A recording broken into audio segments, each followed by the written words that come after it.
Nationalist لوگ تھے، نسل پرست، اپنی نسل پر فخر کرنے والے. ہماری روایات عظیم ہیں، ہم کہ خسرو کے وارث ہیں. اور آپ کو معلوم ہے کہ آخری جو بادشاہ تھا رضا شاہ پہلوی، وہ چاہتا تھا کہ خسرو کے دور کی عظمت اور سطوت کو دوبارہ لے آئے. 2500 سالہ جشن اس نے منایا تھا. وہ چاہتا تھا وہی شان میری ہو جائے جو کہ خسرو کی تھی. یہ جو ان کے اندر نیشنلزم تھا، جب ان کی سلطنت کے پرچے اڑ گئے حضرت عمر رضی اللہ تعالیٰ عنہ کے ہاتھوں، تو ان کے دلوں میں حضرت عمر کی دشمنی، وہ خون کے پیاسے ہو گئے عمر کے رضی اللہ تعالیٰ عنہ. میں یہاں آپ کو ذرا ایک حوالہ دے دوں. فردوسی نے جو شاہ نامہ لکھا، حالانکہ وہ مسلمان تھے لیکن چونکہ پرانے ایرانی ذہن کی عکاسی کر رہے تھے، تو انہوں نے جب کہ عرب فوجیں آئی ہیں تو اس نے ایران کا جو اپنے اوپر فخر تھا اس کی ترجمانی کرتے ہوئے لکھا ہے: زشیر شتر خوردن و سوسمار عرب را بجائیست آیت قرار کہ تخت کیارا کنند آرزو تفو برتو ہے چرخ کرداں تفو. کہ یہ عرب اونٹنیوں کا دودھ پینے والے، گوہ کھانے والے. یہ گوہ ایک بڑی سی چھپکلی کا جیسا جانور ہوتا ہے جو صحرا کے اندر ہوتا ہے، اور وہ اپنا ایک گھر بنا کر رہتا ہے، اسے کھاتے تھے.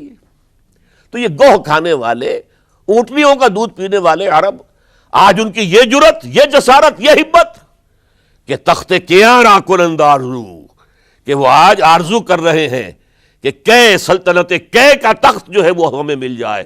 تفو برتو ہے چرخ گرداں تفو، تف ہے تجھ پر اے گردش کرنے والے آسمان، تف ہے تجھ پر. لہذا اب کاؤنٹر ریولیوشنری موومنٹس آئی ہے. حضرت عمر کی شہادت اس کا نتیجہ ہے. ہرمزان ایک جرنیل تھا اور اس کے جنگی جرائم اتنے شدید تھے ایرانی کے کہ واجب القتل تھا. وہ گرفتار ہو کر حضرت عمر کے سامنے پیش کیا گیا. حضرت عمر نے فرمایا یہ واجب القتل ہے، اس کی گردن اڑا دی جائے. اس کی چالاکی دیکھیے. اس نے کہا: امیر المومنین، اے مسلمانوں کے امیر عمر رضی اللہ تعالی عنہ، مجھے ذرا پانی پلوا دیجیے. حضرت عمر نے فرمایا پانی لا دو. ایک کٹورے میں پانی دے دیا گیا. پھر کہا: دیکھیے امیر المومنین، مجھے ضمانت دیجیے کہ جب تک میں یہ پانی پی نہ لوں مجھے قتل نہیں کریں گے. فرمایا ہاں ہاں تم پانی پی لو، جب تک یہ پانی تم نہیں پیو گے ہم قتل نہیں کریں گے. اس نے وہ کٹورا پھینک دیا. نہ اب میں یہ پانی پی سکتا ہوں نہ آپ مجھے قتل کر سکتے ہیں، کیونکہ آپ کا عہد یہ ہے کہ جب تک میں یہ پانی نہیں پیوں گا آپ مجھے قتل نہیں کریں گے. اس ہیلے سے جان بچا گیا. پھر اس شخص نے ابو لولو فیروز، ایک غلام تھا، اسے اس کام کے لیے تیار کیا. حضرت مغیرہ ابن شعبہ کا غلام تھا وہ، اور حضرت مغیرہ نے اس سے روزانہ کی ایک اجرت کہ تم کام کرو، مجھے صرف 7 آنے روزانہ دے دیا کرو. اس نے آ کر حضرت عمر سے کہا کہ میرا جو آقا ہے مغیرہ ابن شعبہ، یہ مجھ سے بہت زیادہ طلب کرتا ہے. حضرت عمر نے پوچھا کیا دیتے ہو؟ 7 آنے. تم کرتے کیا ہو؟ کہ میں نجار بھی ہوں، میں لوہار بھی ہوں، میں یہ کام کرتا ہوں. فرمایا اتنے پیشوں کا جاننے والا اس کے لیے یہ روزانہ کا ٹیکس یہ زیادہ نہیں ہے، یہ تمہیں دینا چاہیے. اس نے کہا میں چکیاں بھی بناتا ہوں. حضرت عمر نے فرمایا پھر ایک چکی ذرا مجھے بھی بنا دینا. کہنے لگا آپ کے لیے تو میں ایسی چکی بناؤں گا کہ جس کی آواز دنیا بھر میں جائے گی. وہ شخص ہے اور ہرمزان کی سازش کے تحت وہ ایرانی جسے بعد میں ایرانیوں نے کیا کہا، جس نے قتل کیا حضرت عمر فاروق کو، حضرت ابو لولو فیروز.